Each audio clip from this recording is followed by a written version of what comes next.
Hello students, welcome to our current affairs session. In today's lecture, we will discuss some important current affairs of 9th of May 2024. तो आज हम 9 मई 2024 के कुछ महत्वपूर्ण current affairs को discuss करेंगे जो एग्जाम पॉइंट ऑफ व्यू से काफी इंपॉर्टेंट करंट अफेयर्स हो सकते हैं। तो आइए स्टार्ट करते हैं 9 मई 2024 के कुछ इंपॉर्टेंट करंट अफेयर्स के साथ आज की क्लास। सबसे पहले आज की क्लास में अगर मैं बात करूं तो हम डिस्कस करेंगे कुछ अंतर्राष्ट्रीय समाचार। अंतर्राष्ट्रीय इंटरनेशनल न्यूज बहुत इंपॉर्टेंट होती है, गवर्नमेंट एग्जाम्स के लिए डायरेक्टली पूछ लिए जाते हैं। करंट अफेयर से क्वेश्चन, इंटरनेशनल पॉलिटिक्स रिलेशन से क्वेश्चंस। तो चाहे कोई इंटरनेशनल ऑर्गेनाइजेशन से कोई न्यूज हो, कोई इंटरनेशनल ऑर्गेनाइजेशन ने कोई रेटिंग जारी की हो, कोई एमओयू साइन किया हो, लाइक एशियन डेवलपमेंट बैंक से रिलेटेड हो, डब्ल्यूएचओ से रिलेटेड हो, या फिर किसी कंट्री में प्राइम मिनिस्टर या प्रेसिडेंट का अपॉइंटमेंट हो, तो वो हम किस क्राइटेरिया में कवर करेंगे, अंतर्राष्ट्रीय समाचार में देखेंगे। तो सबसे पहले हम अंतर्राष्ट्रीय समाचार देखेंगे। दूसरी अगर मैं बात करूं तो नेशनल न्यूज होगी हमारी राष्ट्रीय समाचार। राष्ट्रीय समाचार में हम सेंट्रल गवर्नमेंट की स्कीम्स देखेंगे, सेंट्रल गवर्नमेंट के इनिशिएटिव्स देखेंगे जो सेंट्रल गवर्नमेंट ने स्टार्ट किए हैं। थर्ड अगर मैं बात करूं तो थर्ड हमारी कैटेगरी होगी बैंकिंग और फाइनेंस। तो अगर बैंक में कोई एमओयू साइन हुआ है, बैंक फाइनेंस से रिलेटेड कोई भी न्यूज बन रही है, तो वो हम इसमें कवर करेंगे। फोर्थ होगी हमारी डिफेंस न्यूज। डिफेंस इंडस्ट्री से जो रक्षा समाचार है, डिफेंस ऑर्गेनाइजेशन से अगर कोई न्यूज आ रही है तो उसे हम डिफेंस न्यूज में कवर करेंगे। फिफ्थ होगी हमारी साइंस एंड टेक्नोलॉजी न्यूज। तो विज्ञान और प्रौद्योगिकी जो हमारे समाचार हैं उससे रिलेटेड जो भी न्यूज है वो हम इसमें कवर करेंगे। सिक्स्थ होगी हमारी स्पोर्ट्स न्यूज, जो खेल समाचार है वो हम इसमें कवर करेंगे। सेवंथ में हम महत्वपूर्ण दिनों की खबरें, इंपॉर्टेंट डेज न्यूज से रिलेटेड हम कवर करेंगे। एट्थ के अंदर हम कवर करेंगे सम्मेलन और शिखर सम्मेलन समाचार, मतलब जो सबमिट्स और कॉन्फ्रेंसेज हैं उनसे रिलेटेड जो भी न्यूज है वो हमारी किस में कवर होंगी, एट्थ के अंदर होंगी। नाइन्थ में हम कुछ इंपॉर्टेंट ऑब्चरी न्यूज देखेंगे, कुछ शोक समाचार देखेंगे। टेंथ में हम अवार्ड्स और मान्यताएं समाचार, पुरस्कार और मान्यता से रिलेटेड समाचार डिस्कस करेंगे। इलेवेंथ में हम कुछ नियुक्तियों और इस्तीफे से रिलेटेड समाचार देखेंगे। तो रिसेंटली अपॉइंटमेंट और रेजिग्नेशन है, उससे रिलेटेड हम समाचार किसमें डिस्कस करेंगे, नियुक्ति और इस्तीफे में। और लास्ट में हम डिस्कस करेंगे सारांश, आज की क्लास की समरी क्या रही है, क्या क्या इंपॉर्टेंट हमने डिस्कस किया है, कौन कौन सी मेन मेन न्यूज हमने कवर की। क्लियर? तो ये हमारे डिस्कशंस होंगे बेसिकली, ये हमारे यहाँ पे आप करेक्ट कर सकते हैं इसे, दिस इज 11। तो ये हम कवर करेंगे आज की क्लास में। तो स्टार्ट करते हैं 9 मई 2024 के इंपॉर्टेंट करंट अफेयर्स के साथ। The image used in our slide deck are for educational purpose only. We respect the intellectual property right of the original creator and owner of these images. If you are the owner of any of the image used in this deck and have any concern or issue, please contact us at sathi@iitk.ac.in and we shall remove the images. हमारे slide deck में उपयोग की गई छवियां केवल शैक्षणिक उद्देश्य के लिए हैं। हम इन छवियों के मूल रचनाकारों और मालिकों के बौद्धिक संपदा अधिकारों का सम्मान करते हैं। यदि आप इस डेक में इस्तेमाल की गई किसी भी छवि के मालिक हैं और आपको कोई चिंता या समस्या है तो कृपया sathi@iitk.ac.in पर हमसे संपर्क करें, हम छवियों को हटा देंगे। क्लियर? सबसे पहले इंटरनेशनल न्यूज। तो 2024 की विश्व के सबसे धनी शहरों की रिपोर्ट जारी की है, और ये रिपोर्ट किसने जारी की है, हेनले एंड पार्टनर्स ने। तो हेनले एंड पार्टनर्स की एक रिपोर्ट है जिसमें यह बताया गया है कि वर्ल्ड में कौन सी कंट्रीज की कौन सी सिटीज वेल्थीएस्ट सिटीज में काउंट होती हैं। और इसमें अगर मैं टॉप पर बात करूं तो टॉप पर कौन सा शहर रहा है, यूएसए का न्यूयॉर्क। तो यूएसए का न्यूयॉर्क सबसे धनी शहरों की रिपोर्ट में टॉप पर है, और रिपोर्ट के जारीकर्ता कौन है, हेनले एंड पार्टनर। तो हेनले एंड पार्टनर की 2024 की विश्व की सबसे धनी शहरों की रिपोर्ट के अनुसार न्यूयॉर्क सिटी ने विश्व के सबसे धनी शहर का खिताब बरकरार रखा है। कैलिफोर्निया का बा एरिया दूसरे स्थान पर है। इसके बाद टोक्यो, सिंगापुर और लंदन क्रमशः तीसरे, चौथे और पांचवें स्थान पर है। मुंबई और दिल्ली ही एकमात्र भारतीय शहर हैं जो शीर्ष 50 में शामिल है। तो अगर टॉप 50 की मैं बात करूंगा तो भारत से कौन कौन है, मुंबई एंड दिल्ली है। मुंबई की अगर मैं ओवरऑल पोजीशन की बात करूं तो मुंबई 24वें स्थान पर है और भारत में रहने के लिए सबसे महंगा है। अगर इंडिया के पर्सपेक्टिव से देखें, वर्ल्ड वाइड ये 24वां सबसे महंगा है, और दिल्ली 37वां सबसे महंगा स्थान है। अमेरिका 11 शहरों के साथ दुनिया का सबसे धनी देश बनकर उभरा है, जबकि चीन कई शहरों के साथ एशिया सूची में प्रमुख है। तो ओवरऑल अगर हम बात करें वर्ल्ड में 11 शहर सिर्फ अमेरिका से लिए गए हैं, और एशिया में चाइना से बहुत सारे शहर लिए गए हैं। तो Henley and partner report, India से 2 रैंक याद रखने हैं आपको, 24वें और 37वें स्थान पर कौन है। उसके साथ साथ आपको वर्ल्ड में याद रखना है कि वर्ल्ड में टॉप पर कौन है, न्यूयॉर्क रहा है वर्ल्ड में टॉप पर। और उसके साथ साथ आपको एशिया में भी याद रखना है कि चाइना टॉप पर रहा है। सेकेंड पोजीशन पे कैलिफोर्निया है, थर्ड पर टोक्यो है, फोर्थ पर सिंगापुर है और फिफ्थ पर लंदन है। तो टॉप 5 तो आपको यहाँ पे याद रखने ही रखने हैं। नेक्स्ट है इंटरनेशनल न्यूज, ही है हमारी वर्ल्ड बैंक रिपोर्ट। तो वर्ल्ड बैंक की रिपोर्ट के अनुसार 2030 तक की कृषि खाद्य उत्सर्जन को आधा करने के लिए वार्षिक निवेश में 260 मिलियन अमेरिकी डॉलर की आवश्यकता है और 2050 तक शुद्ध शून्य प्राप्त करें। तो वर्ल्ड बैंक ने अभी रिपोर्ट जारी की है जिसका नाम है receive for a liveable plant, एक रहने योग्य ग्रह के लिए नुस्खा। तो इस रिपोर्ट के अनुसार हमें 2030 तक कृषि खाद्य उत्सर्जन को आधा करना है और 2050 तक शुद्ध शून्य प्राप्त करने के लिए वार्षिक निवेश को बढ़ाकर हमें कितना करना होगा, 260 अरब अमेरिकी डॉलर करना होगा। क्लियर। वैश्विक कृषि खाद्य प्रणाली की क्षमता पर रिपोर्ट जोर देती है कि सुलभ उपायों के माध्यम से वैश्विक ग्रीन हाउस गैस उत्सर्जन का लगभग 1/3 कम किया जा सकता है। 2030 में स्वास्थ्य, आर्थिक और पर्यावरणीय लाभ 4 ट्रिलियन अमेरिकी डॉलर तक हो सकता है, जो निवेश लागत पर 16 से 1 का प्रतिफल है। तो 16:1 रिटर्न ऑन इन्वेस्टमेंट कॉस्ट रहेगा ये। विकासशील देश कृषि खाद्य से उत्सर्जन का 3/4 हिस्सा वहन करते हैं, जिससे सभी आय स्तरों पर कार्रवाई की आवश्यकता होती है। तो वर्ल्ड बैंक की रिपोर्ट है, रिपोर्ट का नाम याद रखना है, कई बार ऐसे भी पूछ लिया जाता है। Receive for a liveable plant report किसके थ्रू जारी की गई है, तो ये वर्ल्ड बैंक के थ्रू जारी की गई है। क्लियर। नेक्स्ट इंटरनेशनल न्यूज में पश्चिमी नील बुखार को समझे मच्छर जनित वायरल संक्रमण। तो अभी हम सबको पता है जो वेस्ट नाइल फीवर है, जो मच्छर के काटने से वायरल इन्फेक्शन है, वो बहुत ज्यादा फैल रहा है। ये ट्रांसमिटेड वायरस है जो एक पर्सन से दूसरे पर्सन में फैलता है। तो पश्चिमी नील बुखार पश्चिमी नील वायरस के कारण होता है, which is due to West Nile virus, जो संक्रमण क्यूलेक्स मच्छरों द्वारा फैलता है। तो किस मच्छरों के द्वारा फैलता है, यहाँ पर जो मॉस्किटोज होंगे वो कौन से होंगे, क्यूलेक्स मॉस्किटो। वायरल को पहली बार 1937 में युगांडा में पाया गया था। तो फर्स्ट टाइम ये कहां पर हुआ था, युगांडा में हुआ था। वेस्ट नाइल बुखार अब वैश्विक स्तर पर फैलना स्टार्ट कर दिया, जिसमें भारत भी शामिल है। भारत में पहला रिपोर्ट किया गया मामला 2011 में केरल में था। क्लियर। तो पहला मामला भारत में कहां पे आया है, केरल में आया है। नेक्स्ट है नेशनल न्यूज। तो जीटीआरआई ने अपनी एक रिपोर्ट दी है जिसमें कहा है कि जो भारत का खिलौनों का निर्यात है वो 23-24 में 152.34 मिलियन यूएसडी डॉलर पर फिसल गया है। मतलब एक्सपोर्ट जो है भारत का वो कितना रहा है 23-24 के लिए, 152.34 डॉलर अमेरिकी डॉलर। तो किसकी रिपोर्ट के अकॉर्डिंग है ये, जीटीआरआई की रिपोर्ट के अकॉर्डिंग। तो भारत के खिलौनों का निर्यात वित्तीय वर्ष 2023-24 में घटकर 152.34 मिलियन अमेरिकी डॉलर रह गया है। गुणवत्ता नियंत्रण उपायों को बढ़ाने के प्रयास के बावजूद गिरावट आई है। घरेलू उत्पाद उद्योग ने उत्पाद सुरक्षा को बढ़ावा देने का लक्ष्य रखा, लेकिन निर्यात लाभ सीमित रखे। रिपोर्ट निर्यात प्रदर्शन में सुधार के लिए और रणनीति की आवश्यकताओं को उजागर भी करती है। तो याद रखना है, भारत का खिलौना निर्यात 23-24 में 152.34 मिलियन पर फिसला है। क्लियर। नेक्स्ट है नेशनल न्यूज। नेशनल न्यूज में हम बात करें तो भारत के राष्ट्रीय अभिलेखागार हैं, उन्होंने श्री रफी अहमद किदवाई का अमूल्य संग्रह प्राप्त किया है। तो national archive of India acquire invaluable collection of Shri Rafi Ahmed Kidwai. तो भारतीय राष्ट्रीय अभिलेखागार ने श्री रफी अहमद किदवाई के निजी पत्रों का अमूल्य संग्रह प्राप्त किया है।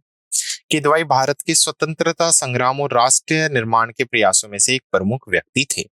संग्रह में मौलिक पत्राचार और अन्य महत्वपूर्ण दस्तावेज शामिल हैं। यह अधिकरण भारत के इतिहास के एक महत्वपूर्ण हिस्से और किदवाई की विरासत के संरक्षण को भी सुनिश्चित करता है। क्लियर।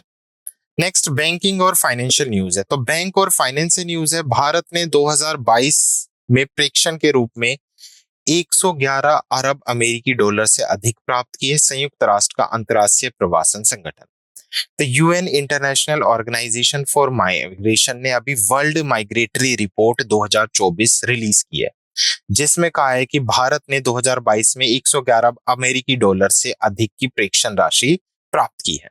क्लियर। तो वर्ल्ड माइग्रेशन रिपोर्ट 2024। तो भारत प्रेक्षण में 100 अरब अमेरिकी डॉलर का आंकड़ा पार करने वाला पहला देश बना है। 2022 में सबसे अधिक प्रेक्षण प्राप्त करने वाले शीर्ष 5 देश भारत, मेक्सिको, चीन, फिलीपींस और फ्रांस है। संयुक्त राज्य अमेरिका अंतर्राष्ट्रीय मोबाइल छात्रों के लिए सबसे बड़ा स्रोत देश है, जिसमें भारत, पाकिस्तान और बांग्लादेश को महत्वपूर्ण प्रेषण प्रवाहित होते हैं। Clear. Next is Canara HSBC life insurance ने प्रॉमिस फॉर ग्रोथ योजना बनाई है। तो इंपॉर्टेंट स्कीम है प्रॉमिस फॉर ग्रोथ। तो इसने किसने लॉन्च किया है इसको? कैनरा एचएसबी लाइफ इंश्योरेंस ने इसे लॉन्च किया है। तो ये उत्पाद 3 योजना विकल्प प्रदान करते हैं। First is promise for wealth, promise for care and promise for life, जो प्रत्येक विभिन्न बचत लक्ष्यों और जीवन चरणों के साथ संरेखित है। योजना को ग्राहक को वित्तीय समृद्धि और सुरक्षा प्राप्त करने में मदद करने के लिए डिजाइन किया गया है। आईसीआईसीआई प्रूडेंशियल लाइफ इंश्योरेंस ने उसी दिन अपना पहला नया यूलिप आईसीआईसीआई प्रू प्लेटिनम भी लॉन्च किया। तो याद रखना है प्रॉमिस फॉर ग्रोथ जो 3 प्रोडक्ट्स के साथ आई है, promise for wealth, promise for care and promise for life, जिसको किसने स्टार्ट किया है? कैनरा एचएसबीसी लाइफ इंश्योरेंस ने अभी से स्टार्ट किया है। नेक्स्ट बैंक और फाइनेंस से ही न्यूज है। एफपीएसबी इंडिया ने गिफ्ट आईएफएससी को वैश्विक वित्तीय केंद्र के रूप में बढ़ावा देने के लिए आईएफएससीए के साथ समझौते ज्ञापन पर हस्ताक्षर किए हैं। पहले तो एफपीबीएस समझ लो, एफपीएसबी क्या है? Financial planning standard board. उसके साथ साथ आईएफएससीए क्या है? International financial service centre authority. अभी इन्होंने क्या किया है? ग्लोबल फाइनेंस हब को गिफ्ट सिटी में बढ़ाने के लिए एक एमओयू साइन किया है, एक प्राधिकरण साइन किया है। गांधीनगर गुजरात में गिफ्ट सिटी को वैश्विक वित्तीय केंद्र के रूप में बढ़ावा देने के उद्देश्य से समझौते ज्ञापन पर हस्ताक्षर किया गया है। समझौता ज्ञापन की प्रमुख विशेषताओं में प्रतिभा पाइपलाइन समर्थन, पारिस्थितिक तंत्र विकास, प्रचार गतिविधियां और अनुसंधान सहयोग शामिल है। इस पहल का उद्देश्य वित्तीय बाजार पारिस्थितिक तंत्र में सुधार करना और गिफ्ट सिटी के लिए कुशल पेशेवरों को तैयार करना है। Clear. Next is banking and financial news. तो अडानी ग्रीन इंडिया जो लिमिटेड है उसने अभी 20 साल के लिए एग्रीमेंट साइन किया है श्रीलंकन गवर्नमेंट के साथ। वो वहां पर विंड पावर स्टेशन एस्टेब्लिश करेगी। तो अब जो अडानी ग्रुप है, जो अडानी ग्रीन एनर्जी लिमिटेड है, उसने श्रीलंका सरकार के साथ एक समझौता ज्ञापन साइन किया है। कितने वर्ष का समझौता है? ये 20 वर्षीय समझौता है, जिसमें जो अडानी सरकार है वो क्या प्रोवाइड करेगी? श्रीलंका सरकार के साथ मिलकर पावर ऊर्जा स्टेशन एस्टेब्लिश करेगी। तो Adani green energy limited Mannar और पुनेरिन श्रीलंका में पवन ऊर्जा स्टेशन स्थापित करेगी और इसे प्रति किलोवाट घंटा 8.26 सेंट का भुगतान किया जाएगा। 2023 के फरवरी में अडानी ग्रीन इंडिया लिमिटेड को उत्तरी श्रीलंका में 484 मेगावाट पवन ऊर्जा संयंत्रों के विकास के लिए 442 मिलियन अमेरिकी डॉलर का निवेश करने की भी मंजूरी मिली थी। नेक्स्ट समझौता श्रीलंका की नवीकरणीय ऊर्जा क्षमता को बढ़ाने का भी लक्ष्य रखता है। तो जो रेन्यूएबल एनर्जी है श्रीलंका की, उसकी कैपेसिटी भी इंक्रीज होगी और साथ के साथ अडानी ग्रुप को प्रॉफिट भी मिलेगा। नेक्स्ट है बैंक और फाइनेंस से ही न्यूज है। सीसीआई का अप्रूवल है, basically competition commission of India का, जिसने सिक्किम ऊर्जा लिमिटेड में अतिरिक्त शेयरों के अधिग्रहण को मंजूरी दे दी है। तो 7 मई 2024 को भारतीय प्रतिस्पर्धा आयोग ने ग्रीनको एनर्जी प्राइवेट लिमिटेड द्वारा सिक्किम ऊर्जा लिमिटेड में अतिरिक्त शेयरों के ग्राहक को मंजूरी दी है। सिक्किम ऊर्जा की स्थापना उत्तर सिक्किम भारत में 1200 मेगावाट जल विद्युत परियोजना को पूरा करने के लिए की गई थी। ग्रीनको एनर्जीज को सिक्किम ऊर्जा में अपनी हिस्सेदारी बढ़ाने की मंजूरी मिल गई है, जिससे नवीकरणीय ऊर्जा क्षेत्र में उसकी उपस्थिति मजबूत हुई है। ग्रीनको एनर्जीज ग्रीनको मॉरिशस के अप्रत्यक्ष रूप से पूर्ण स्वामित्व वाली सहायक कंपनी भी है। तो सीसीआई ने अप्रूवल दे दिया सिक्किम ऊर्जा लिमिटेड में अतिरिक्त शेयरों को अधिग्रहण की मंजूरी। तो कौन करेगा? Greenko energy private limited. Clear. Next है P notes invest in Indian market soar to nearly 6 year high. तो भारतीय बाजारों में जो पी नोट निवेश है वो लगभग 6 साल के उच्चतम स्तर पर पहुंच गया है। तो भारतीय बाजारों में भागीदारी नोट्स के माध्यम से निवेश फरवरी 2024 तक 1.5 लाख करोड़ रुपए तक पहुंच गया है। यह लगभग 6 वर्षों में पी नोट्स निवेश का उच्चतम स्तर है। भारतीय इक्विटी, ऋण और हाइब्रिड प्रतिभूतियों में निवेश शामिल है। घरेलू अर्थव्यवस्था के मजबूत प्रदर्शन ने इस निवेश वृद्धि को भी प्रेरित किया है। Next is NCLT which is national company law tribunal. अभी इसने अप्रूवल दिया है कि जो सफायर मीडिया है उसका बिग 92.7 FM का अधिग्रहण के लिए बेसिकली मंजूरी दी है। तो ये अनुमोदन फरवरी 2023 में दिवाला और दिवालियापन संहिता के तहत शुरू की गई एक समाधान प्रक्रिया का अनुसरण करता है। सफायर मीडिया की अधिग्रहण योजना में रिलायंस ब्रॉडकास्ट नेटवर्क का बिग 92.7 FM शामिल है। सफायर मीडिया के मीडिया पोर्टफोलियो को अधिग्रहण से बढ़ावा मिलने की भी उम्मीद है। तो याद रखना है, ये basically national company law tribunal के थ्रू अप्रूवल दिया गया है कि जो मुंबई बेस्ड सफायर मीडिया है उसका बिग 92.7 FM को क्या कर लिया जाएगा, एक्वायर कर लिया जाएगा। किस एक्ट के अंदर? Under insolvency and bankruptcy code February 2023। Clear? Now next is defence news. तो IA western command and Indian air force conduct joint exercise Gagan strike third in Punjab. तो आईए वेस्टर्न कमांड है और इंडियन एयरफोर्स है जिसने पंजाब में संयुक्त अभ्यास गगन स्ट्राइक 2 का आयोजन किया। तो बहुत इंपॉर्टेंट है। बेसिकली गगन 2 जो इंडियन आर्मी है उसकी वेस्टर्न कमांड है और इंडियन एयरफोर्स है, इन दोनों ने मिलकर ये संयुक्त अभ्यास को बेसिकली गगन स्ट्राइक 2 का आयोजन किया। और कहां पर आयोजन किया गया है? पंजाब में। तो 7 मई 2024 में भारतीय सेना की पश्चिमी कमांड के खटगा कोर और भारतीय वायुसेना ने पंजाब में 3 दिवसीय संयुक्त अभ्यास गगन स्ट्राइक सेकंड को संपन्न किया। यह अभ्यास लेफ्टिनेंट जनरल मनोज कुमार कटियार द्वारा समीक्षित किया गया, जिसका उद्देश्य प्रक्रियाओं को परीक्षित करना है और यंत्रीकृत अभियानों में आक्रमण हेलीकॉप्टरों के उपाय को मान्य करना है। इसमें अपाचे और उन्नत हल्के हेलीकॉप्टर हथियार प्रणाली एकीकृत विच इज ALHWSI बिना हथियार वाले वाहन, हवाई वाहन और सेना के विशेष बल शामिल थे। अभ्यास ने बेसिकली आक्रामक युद्धाभ्यास के दौरान जीवंत फायरिंग और संयुक्त अभियानों के लिए जर्मनी और हवाई संसाधनों के एकीकरण पर भी ध्यान केंद्रित किया। तो इंपॉर्टेंट एक्सरसाइज है गगन स्ट्राइक सेकंड। पूछ लेगा कहां पर कंडक्ट हुई? पंजाब में। किस किस के बीच में कंडक्ट हुई है? इंडियन आर्मी के बीच में कंडक्ट हुई है और इंडियन एयरफोर्स के बीच में कंडक्ट हुई है। और ये 3 दिन की ज्वाइंट एक्सरसाइज है। तो 3 दिवसीय संयुक्त अभ्यास है गगन स्ट्राइक सेकंड। ठीक है। तो गगन स्ट्राइक द्वितीय के नाम से भी हम इसे बोल सकते हैं। नेक्स्ट है डिफेंस न्यूज। डिफेंस से ही हमारी न्यूज है। भारतीय वायुसेना ने उत्तराखंड में जंगल की आग से निपटने के लिए बम्बी बकेट ऑपरेशन किए हैं। तो बम्बी बकेट मोस्ट इंपॉर्टेंट ऑपरेशन है ये, जिसको किसने किया है? सबसे पहले तो ये पता होना चाहिए, भारतीय वायुसेना ने। बम्बी बकेट ऑपरेशन किस चीज से रिलेटेड है? जो जंगल्स में आग लग जाती है, फॉरेस्ट फायर्स हैं, उन्हें कंट्रोल करने के लिए। और किस राज्य सरकार में ये चलाया गया है? ये चलाया गया उत्तराखंड सरकार में। तो 3 पॉइंट्स तो यहीं से बन गए। तो भारतीय वायुसेना ने उत्तराखंड में जंगल की आग से सक्रिय रूप से लड़ रही है। बम्बी बकेट संचालन MI-17V5 हेलीकॉप्टर का उपयोग करके किया गया है। इन अभियान ने पौड़ी गढ़वाल क्षेत्र में महत्वपूर्ण राहत प्रदान की है। इंडियन एयरफोर्स के प्रयास उग्र आग को नियंत्रित करने की एक व्यापक पहल का भी हिस्सा है। तो याद रखना है, बम्बी बकेट ऑपरेशन उत्तराखंड के जंगलों में लगी आग से निपटने के लिए इंडियन एयरफोर्स द्वारा चलाया गया है। क्लियर? नेक्स्ट है साइंस एंड टेक्नोलॉजी न्यूज। तो अभी इन्फोसिस को आर्टिफिशियल इंटेलिजेंसी प्रबंधन प्रणाली के लिए ISO से प्रमाणन पत्र मिला है। तो इन्फोसिस है जो आर्टिफिशियल इंटेलिजेंसी मैनेजमेंट सिस्टम के लिए अभी उन्होंने प्रमाण पत्र प्राप्त किया है, जिससे ये वैश्विक स्तर पर इस मान्यता को प्राप्त करने वाली पहली IT सेवा की कंपनी में से एक बन गई है। क्लियर? तो इन्फोसिस की जिम्मेदारी AI प्रथाओं और नियामक अनुपालन के प्रति प्रतिबद्धता को TUV इंडिया द्वारा प्रदान किया गया प्रमाण पत्र उजागर करना है। इन्फोसिस ने अपने टोपाज रिस्पॉन्सिबल AI सूट के हिस्से के रूप में बेसिकली जो AIMS फ्रेमवर्क है उसको लागू किया है, जिससे AI मॉडल और सिस्टम की निगरानी सुरक्षा सुनिश्चित हो सके। यह प्रमाणन AI प्रयासों में दक्षता और जवाबदेही को बढ़ाता है, जिससे उद्यमों में जिम्मेदारी AI अपनाने को बढ़ावा मिलता है। तो आर्टिफिशियल इंटेलिजेंसी में मैनेजमेंट सिस्टम को लेकर या प्रबंधन प्रणाली को लेकर इन्फोसिस ऐसी कंपनी बन गई है जिसको ISO से सर्टिफिकेशन मिला है। क्लियर? तो ISO से प्रमाण प्राप्त करने वाली इन्फोसिस ऐसी कंपनी बन गई। डन? ओके, तो let's move to our next news.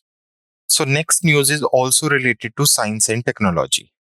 Science and technology से रिलेटेड है हमारी नेक्स्ट न्यूज भी। तो सेतु ने बेसिकली क्या किया है? अभी BFSI क्षेत्र के लिए भारत का पहला डोमेन विशिष्ट LLM सिस्टम का अनावरण किया है।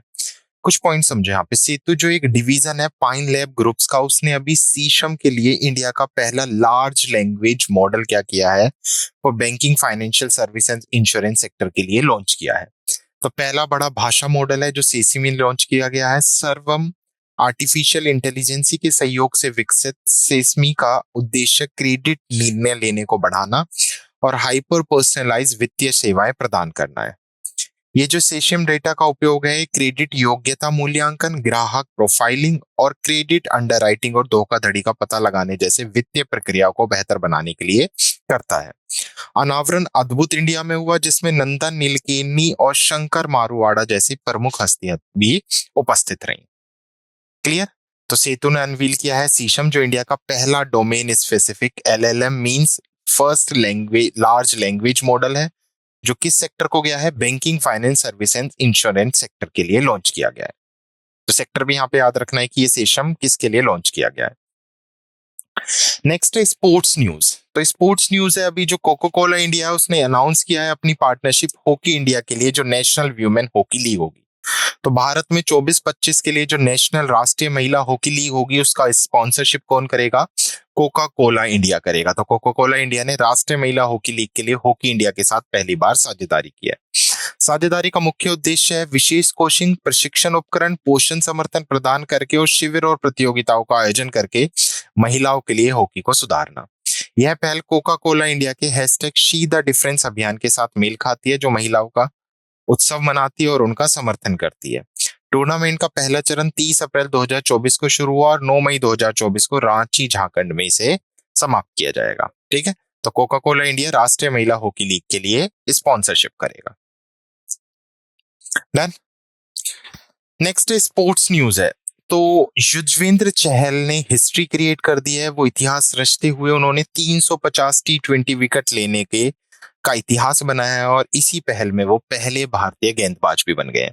तो युजवेंद्र चहल T20 क्रिकेट में 350 विकेट लेने वाले पहले भारतीय गेंदबाज बन गए हैं। चहल ने यह उपलब्धि आईपीएल में राजस्थान रॉयल्स के लिए खेलते हुए हासिल की। उनकी उल्लेखनीय उपलब्धि T20 क्रिकेट इतिहास में उनकी विरासत से जोड़ती है। चहल खेल के सबसे छोटे प्रारूप में एक महत्वपूर्ण खिलाड़ी बने हुए हैं। तो याद रखना, युजवेंद्र चहल भारत के पहले ऐसे खिलाड़ी बने हैं जिन्होंने 350 विकेट ले लिए हैं T20 में। नेक्स्ट है important day news. Important day से अगर मैं बात करूं तो सबसे पहला इंपॉर्टेंट डे है वर्ल्ड अस्थमा डे, जिसको 7 मई को क्या किया गया है, सेलिब्रेट किया गया है। तो बेसिकली मुद्रास्फीति के बारे में जागरूकता बढ़ाने के लिए विश्व अस्थमा दिवस मई के पहले मंगलवार को प्रतिवर्ष मनाया जाता है। क्योंकि इस बार 2024 में मई का मंगलवार 7 मई को पड़ा था, पहला मंगलवार, इसलिए कब सेलिब्रेट किया गया है, 7 मई को सेलिब्रेट किया गया है। 2024 का विश्व अस्थमा दिवस 7 मई 2024 को अस्थमा शिक्षा सशक्तिकरण थीम के साथ मनाया गया। दिवस का नेतृत्व ग्लोबल इनिशिएटिव फॉर अस्थमा द्वारा किया गया है। इसका उद्देश्य लोगों को अस्थमा प्रबंधन के बारे में शिक्षित करना है। पहला विश्व अस्थमा दिवस 1998 में बार्सिलोना स्पेन में पहले विश्व अस्थमा बैठक के साथ मनाया गया था। तो वर्ल्ड अस्थमा डे याद रखना है, कब सेलिब्रेट किया गया है, 7 मई को। नेक्स्ट इंपॉर्टेंट डेज में है 65वां सीमा संगठन स्थापना दिवस। तो जो हमारा बॉर्डर रोड ऑर्गेनाइजेशन है, बीआरओ के नाम से जानते हैं जिसे हम, जो बॉर्डर वाले एरिया में रोड बनाने के लिए जाना जाता है, तो अभी बीआरओ ने अपना 65वां संस्थापक दिवस बनाया है। बीआरओ की बात करें तो 7 मई 1960 को स्टैब्लिश किया गया था। तो ये इस बार का इसका 65वां स्थापना दिवस 7 मई 2024 को मनाया गया। यह दिन सीमा क्षेत्रों में सड़कों और पुलों के निर्माण और रखरखाव में बीआरओ कर्मियों के प्रयास को भी मान्यता देता है। बीआरओ की स्थापना भारत की सीमाओं को सुरक्षित करने और उत्तर और पूर्वोत्तर भारतीय राज्यों के दूरस्थ क्षेत्र में बुनियादी ढांचे के विकास के लिए की गई थी। तो बॉर्डर रोड ऑर्गेनाइजेशन बेसिकली स्थापना दिवस 7 मई। नेक्स्ट इंपॉर्टेंट डेज में है विश्व एथलीट दिवस 2024। तो वर्ल्ड एथलीट डे 2024 हमने कब सेलिब्रेट किया है, 7 मई को सेलिब्रेट किया है, जिससे कि एथलीट्स में युवाओं की भागीदारी को बढ़ावा मिल सके। 2024 के लिए अगर हम थीम की बात करें तो वर्ल्ड एथलीट डे की थीम है वर्ल्ड माइल चैलेंज। इस दिन का उद्देश्य शारीरिक गतिविधियों के लाभ के बारे में जागरूकता बढ़ाना है और युवाओं को एथलीट अपनाने के लिए प्रोत्साहित करना है कि ज्यादा से ज्यादा युवा क्या जाएं, एथलीट्स के फील्ड में जाएं। पहला विश्व एथलीट्स दिवस 15 मई 1996 को आईएएफ की सामाजिक जिम्मेदारी पहल athletes for a better world के हिस्से के रूप में मनाया गया था। तो वर्ल्ड एथलीट डे कब मनाया गया है? 7 मई को। नेक्स्ट है बच्चों का एथलीट्स दिवस। तो अभी तो हमने युवाओं के लिए सेलिब्रेट किया था, तो बच्चों के लिए भी, बच्चों में भी एथलीट्स की भावना को बढ़ाने के लिए, ताकि बच्चे खेल के प्रति जागरूक हो सकें, स्पेशली एथलीट्स के लिए, उसके लिए भी डे सेलिब्रेट किया जाता है। और ये भी कब मनाया जाता है? 7 मई को ही मनाया जाता है। तो दिन विश्व एथलीट्स के किड एथलीट्स कार्यक्रम की एक महत्वपूर्ण विशेषता है, जिसका उद्देश्य बच्चों में शारीरिक गतिविधियों, स्वस्थ जीवन शैली को बढ़ावा देना है। तो कार्यक्रम की स्थापना कम उम्र से ही एथलीट्स के प्रति प्रेम को बढ़ावा देने के लिए की गई है। तो अभी दोनों सेलिब्रेट कब किए जाते हैं एथलीट्स डे, चाहे बच्चों का एथलीट्स डे हो, चाहे वर्ल्ड एथलीट्स डे हो, तो दोनों हम 7 मई को सेलिब्रेट करते हैं। क्लियर? तो ये थे कुछ इंपॉर्टेंट डेज से रिलेटेड क्वेश्चंस जो हमने डिस्कस या न्यूज। अब है नेक्स्ट है हमारी सबमिट एंड कॉन्फ्रेंसेस। तो जो सबमिट्स कंडक्ट की गई हैं उनसे रिलेटेड कुछ कॉन्फ्रेंसेस से रिलेटेड क्वेश्चंस है। तो DOP secretary doctor Arunesh Chawla ने लॉन्च किया है मेडिटेक हैथकन 2024 और किसके साथ कोलैबोरेशन पे? Confederation of Indian industry. तो डॉप सचिव है डॉक्टर अरुणा चावला, जिन्होंने नई दिल्ली में सीआईआई के सहयोग से मेडिकेट स्टेकथॉन 2024 का शुभारंभ किया है।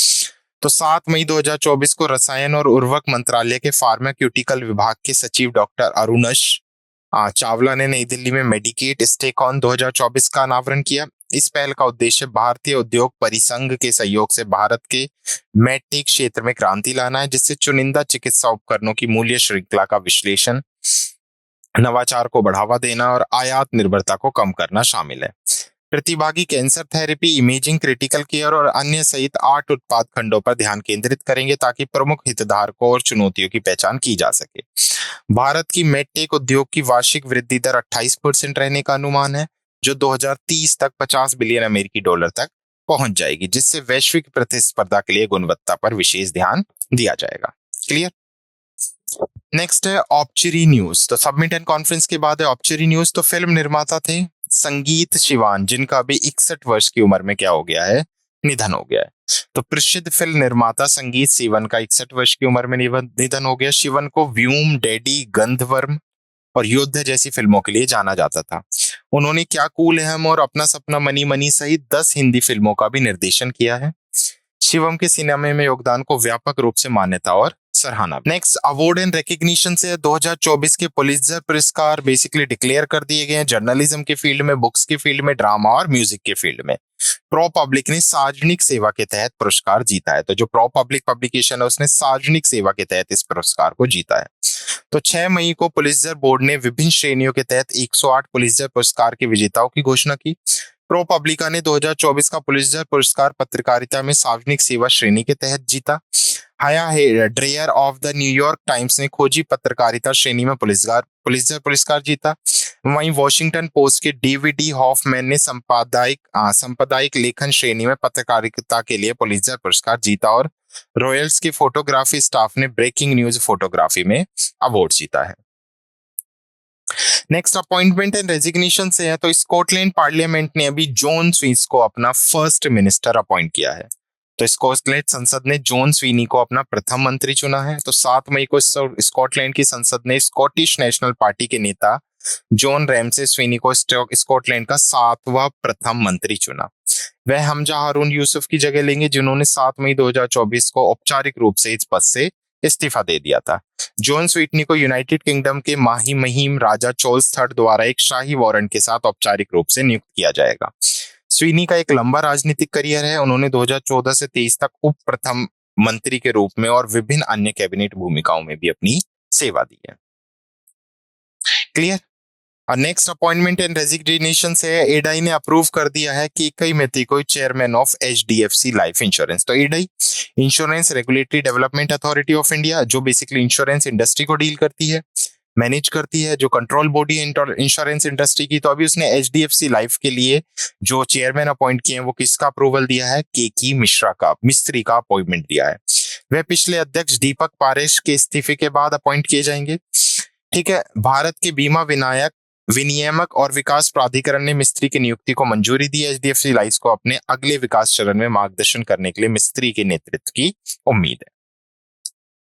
तो ये थे कुछ हमारे इंपॉर्टेंट करंट अफेयर्स जो हमने डिस्कस किए। Now let's quick revise the session through summary. तो सबसे पहले हमने कुछ अंतर्राष्ट्रीय समाचार पढ़े, जिसमें हेमले एंड पासपोर्ट पार्टनर्स की हमने वर्ल्ड वेल्थिएस्ट सिटी की रिपोर्ट देखी, जिसमें न्यूयॉर्क शीर्ष स्थान पर है और टॉप 50 में भारत की दो हैं, सिर्फ दिल्ली और मुंबई। विश्व बैंक की हमने रिपोर्ट देखी, जिसमें 260 बिलियन अमेरिकी डॉलर की आवश्यकता है और 250 तक नेट जीरो प्राप्त करना लक्ष्य है, अगर हमें बेसिकली एक आइडल अर्थ चाहिए। उसके साथ साथ हमने देखा है कि जो वेस्ट नाइल फीवर है उसके बारे में जाना है, किस मॉस्किटो के खाने से फैलता है। राष्ट्रीय समाचार में हमने देखा है कि भारत का जो खिलौना का आयात निर्यात है वो क्या हो गया है, घट गया है।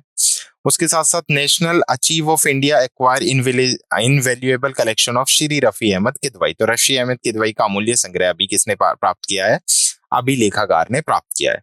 बैंकिंग में हमने देखा है कि इंडिया ने सब 2022 में एक billion remittance UN international organisation for migration के थ्रू प्राप्त किया है। उसके साथ साथ हमने देखा था कि कैनरा ने एचएसबीसी लाइफ इंश्योरेंस ने promise for growth plan launch किया 3 प्रोडक्ट के साथ। उसके साथ साथ एमओयू देखा था हमने ग्लोबल फाइनेंस हब के लिए। अडानी ग्रीन एनर्जी ने बेसिकली श्रीलंका में विंड पावर स्टेशन के लिए एक एग्रीमेंट साइन किया है और सीसीआई ने अप्रूवल दे दिया है acquisition of additional share in Sikkim Urja limited की। उसके साथ साथ हमने देखा कि भारतीय बाजारों में पी नोट निवेश लगभग 6 साल के उच्चतम स्तर पर है और एनसीएलटी की मंजूरी मिल गई है सैफायर मीडिया द्वारा बिग 92.7 एफएम का अधिग्रहण। रक्षा से हमने देखा था आईए वेस्ट कमांड और इंडियन एयरफोर्स ने अभी ज्वाइंट एक्सरसाइज गगन स्ट्रीक थर्ड का अनावरण किया। कहां पर ये आयोजित की गई, पंजाब में। और इंडियन एयरफोर्स ने बम्बी बकेट ऑपरेशन स्टार्ट किया है combat forest fire in Uttarakhand, ताकि जो उत्तराखंड में आग लगी हुई उनसे निपटा जा सके। विज्ञान और प्रौद्योगिकी में हमने देखे कि इन्फोसिस को अभी आईएसओ से सर्टिफिकेशन मिला है और उसके साथ साथ सेतु ने सीशम को अनवील किया है। खेल समाचार में हमने देखा था कि कोका कोला क्या करेगी, राष्ट्रीय महिला हॉकी लीग के लिए हॉकी इंडिया के साथ पहली बार साझेदारी करेगी और युजवेंद्र चहल पहले भारतीय गेंदबाज बने जिन्होंने टी20 में 350 विकेट लिए। महत्वपूर्ण दिन में हमने विश्व अस्थमा दिवस देखा, जिसको 7 मई को सेलिब्रेट किया गया। 65वां सीमा सड़क संगठन संस्थापन दिवस देखा, जो 7 मई को मनाया गया। विश्व एथलीट्स दिवस 7 मई और बच्चों का एथलीट्स दिवस दोनों ही कब सेलिब्रेट किए गए हैं, 7 मई को। नियुक्ति और इस्तीफे से हमने समाचार देखे, जिसमें हमने देखा है कि ईडी ने केके मिस्त्री को एचडीएफसी लाइफ के अध्यक्ष के रूप में नियुक्त किया है। सम्मेलन में हमने देखा था कि अभी मेडिकेट स्टेकॉथॉन कहां पर कंडक्ट की जाएगी, दिल्ली में। शोक समाचार में हमने देखा कि फिल्म निर्माता थे संगीत सिवान, जिनका 61 वर्ष की आयु में निधन हो गया है। पुरस्कार में अभी 2024 के पुलित्जर पुरस्कार की घोषणा की गई और नियुक्तियों में हमने देखा स्कॉटलैंड संसद ने जॉन स्वीनी को अपना प्रथम मंत्री चुन लिया है। क्लियर? तो ये थे कुछ हमारे इंपॉर्टेंट करंट अफेयर्स जो हमने डिस्कस किए। I hope you like this session. Thank you.